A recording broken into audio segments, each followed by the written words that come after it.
Hello guys! Hello! This is for Pisces. Welcome dito sa aking channel, Kapalaran 888.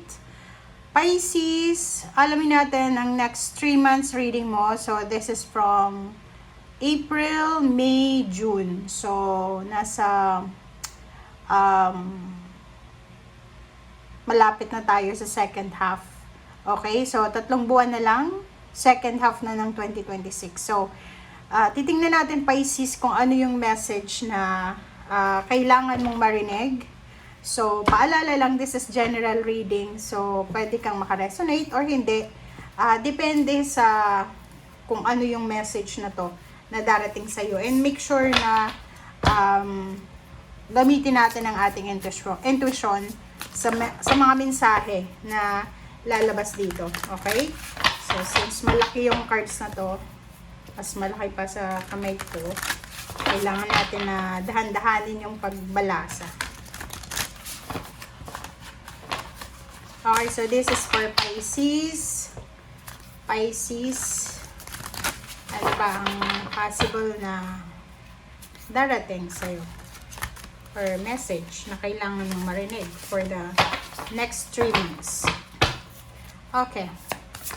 Kumuha tayo dito ng 3 cards. Okay, so for April, May and June. I'm sorry. Tama. April, May and June. Okay. So this one is the Moon, Ego. Ay, ano pa ba? And next card natin is number 10. This is 10 of Swords. Okay. So let's check that and verify din natin yan. Okay.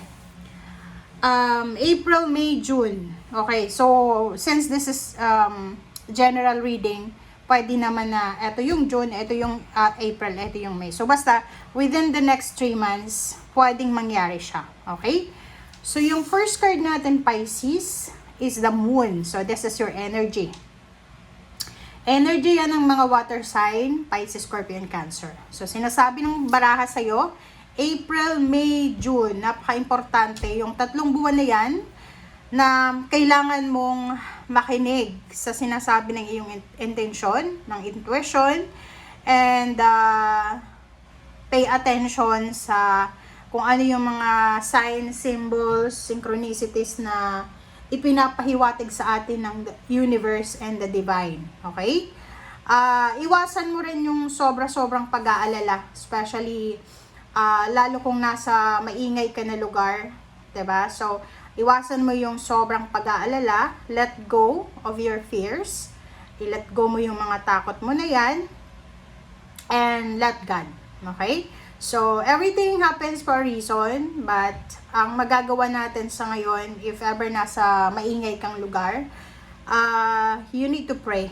Okay? Sinasabi ng barahan na magiging okay din ang lahat. Okay? So, this one is your first card. Ang second card natin is Ego.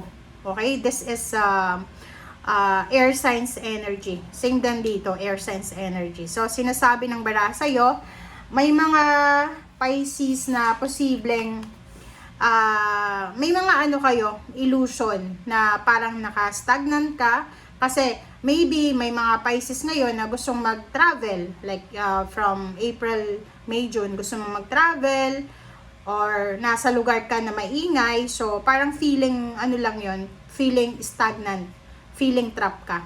Okay? So sinasabi ng baraha, tanggapin mo, accept responsibility sa kung ano yung sitwasyon, alisin mo yung takot, harapin mo yung kinakatakutan mo na yan, and make choices na posibleng magbibigay suporta sa kung ano yung kaligayahan mo.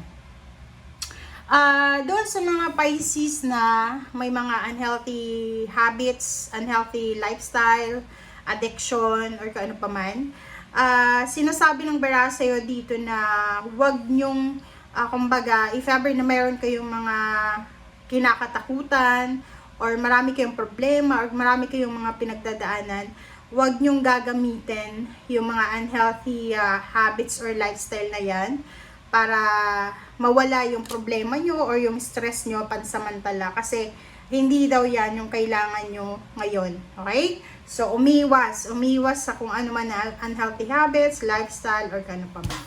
And the third card mo, sinasabi na the end of a situation that brings relief, sadness, or both. So, sinasabi ng Baraha sa'yo, this is nasa 10 of Swords ka na, air sense energy. So, whatever man na nangyayari sa buhay mo, from April, May, June, bago matapos yung June, posibleng magbago na yung sitwasyon. So, posibleng matapos na yan. So, like, for example lang, yung January mo, January, February, March, hindi masyadong maganda, Pisces, yung situation mo siguro. And there's 3 cards, parang ina-identify niya kung ano yung situation mo na yan.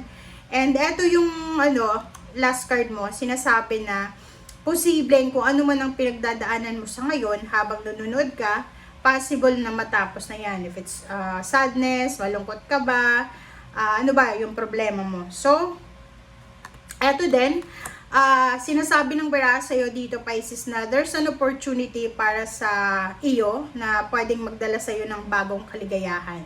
Okay? So, sa 3 months na to, posibleng may mga mabibigat ka na pinagdadaanan sa buhay, mabigat na obligation for several years ang posibleng matapos na. So, tapos na din yung addiction. So, parang siya yung current situation mo, and then yung 3 months, ito yung mangyayari. Okay? So, yun. Sinasabi ng Baraha sa'yo dito, Pisces, na makakabangon ka na. Parang phoenix rising from the ashes, na matatapos na kung ano man na addiction or unhealthy habits na yan, and you are mabubuhay ka ng bago. Diba? Yung parang bagong buhay. So, pwedeng iba, you are focusing sa health mo, sa emotion mo, siguro for several months, like yun nga na-mention ko, from January, February, March, or 2025, during the snake season, year of the snake season, pwedeng nagkaroon ka ng mga problema, emotional problems, betrayal, or kano pa man. But now, sinasabi ng Baraha na you're moving out from that situation, and the opportunity na posibleng papasok sa'yo ay puro na lang kaligayahan, puro na lang kasiyahan. Alright? So, let's check. Okay, so this is for Pisces.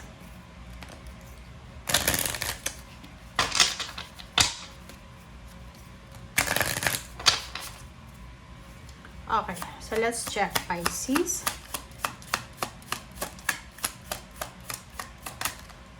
Okay. First card sa second deck is the moon. So, dalawa yung the moon mo eh. So, sinasabi ng Baraha sa'yo dito na the next 3 months, this is the perfect time para sa'yo na mag-explore na. So, like for example, may mga Pisces ngayon na natatakot kayong lumipat ng trabaho, mag-iba ng career, lumipat ng lugar. Sabi ng Baraha sa'yo dito, you need to take responsibility na ngayon. Kaya huwag ka nang maghintay. Okay? The time is now. Ngayon na mismo. So, sinasabi ng Baraha sa'yo dito na explore. Okay? Kailangan mo nang mag-explore. Explore several options. Okay? And huwag kang matatakot. Be strong and courageous sa kung ano man na plano mo. Okay. The back moon, dream work, number 21. Oh, diba? So, sabi ng Baraha sa'yo dito, Pisces, na oras na para gawin mo. Okay? Lahat ng pangarap mo sa buhay, oras na, Pisces, para i-manifest mo yan. Oras na para trabahuhin mo yan. So, hindi lang puro plano, like kung plano mong magpatayo ng bahay, magnegosyo, bumili ng sasakyan, mag-travel, this time, sa 3 months na yan, perfect timing yan para sa'yo, para simulan mo na.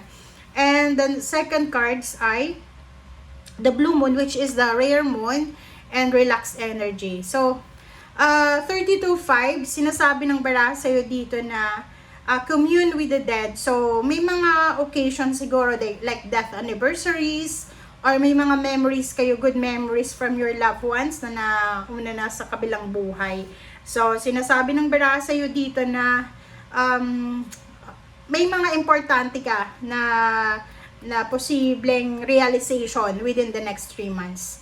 And next is the back moon, relaxed energy, number 19, 1 plus 9 is 10. So, sinasabi ng Baraha sa'yo, tapos na. Okay, Pisces, kung ngayon habang nanonood ka, medyo nag-aalala ka, nagwo-worry ka, nagpapanik ka about sa kung ano man ang nangyayari sa buhay mo, sa past mo, or sa future mo, sinasabi ng barahan na mag-relax ka na. Kasi this relax energy and 10 of swords pareho lang, na which is sinasabi na oras na para tapusin ang lahat ng mga bagay-bagay na hindi na makakabuti sa'yo, or lahat ng problema, lahat ng sagabal, obstacles, and challenges ay posibleng matatapos na. Alright. So, this is for Pisces. Let's clarify. Ano ba yung last message? Last information. Okay. 7 of Swords and 9 of Pentacles. So, sa 3 months na to, ito yung advice sa'yo ng baraha. As much as possible, okay, as much as possible, Pisces, iwasan mong magtiwala sa mga tao, especially sa pera. So, April, May, and June, investment, about money matters. Basta sa pera to ha. Ano man ang gagawin mo sa pera, ano man ang decision mo about money, you need to be careful. Because there's parang ano dito traitor. May mga tao na nakapaligid sa'yo na they're waiting for your downfall. Or yung mga taong yan ay hindi talaga sincere sa'yo. Okay? So, 7 of Swords, be careful din sa mga information about money, about investment, ganyan. So, kung may mga tao na nagbabalita sa'yo, like for example, ay, alam mo, pwede kang mag-invest sa akin, pwede kang mag-invest sa company namin, ganyan. Pwede kang bumili ng ganito, ganyan. So, you need to be careful. Kasi, hanggat hindi ikaw, personally, hanggat ikaw yung nakikipag-deal, wag kang magtitiwala. Lalo dun sa mga OFW. If you're an OFW or nakatira ka sa ibang bansa and you want to purchase like land or car or condominium or anything na expensive sa Pilipinas, tapos wala ka doon. So, kailangan mong pag-isipang mabuti. Okay? Huwag kang magtitiwala kasi possible na scam yan or pinagpaplanuhan kang lokohin or dayahin. Okay. Okay, ano ba yung ego natin? Ego, Queen of Swords. Oh, 'di ba? So sabi ng bara sa'yo dito na kailangan mong alisin yung mga sobra-sobrang pride natin. Kasi pag ma-pride yung tao, pwedeng masira yung diskarte mo, marami kang bridge na mababurn, or marami kang mga decision making na pwedeng pagsisihan. So, you need to be careful about the decision making sa pag-explore mo. Okay? And last message natin, Pisces. Napaka-importante ito. Parang nakikita ko sa inyo dito na, like for example, yung iba parang balak yung mag-invest sa Pilipinas kung OFW ka. Or pwedeng nasa Pilipinas ka pero malayo ka. So, you need to reconsider that. Lovers, relationship. May mga relationship na posibleng dumadaan sa mga hindi magandang relationship. Like may mga third party or may mga issues na tinatakel. Or may mga issues kayo na sinosurvive, sinasabi ng bara sa'yo na huwag kayong mag-alala kasi tapos na siya. Okay? Matatapos siya within the next 3 months. Health issues, sinasabi ng bara sa'yo dito na you will receive good news regarding your health. You will be super strong. You will be super strong financially, emotionally, and physically. And last card natin is High Priestess, which is considered as water sign energy. So, sinasabi ng baraha, listen to your intuition. Okay? Listen to your intuition and be careful sa mga mensahe na tinatanggap natin. Okay? Thank you guys for watching. Bye!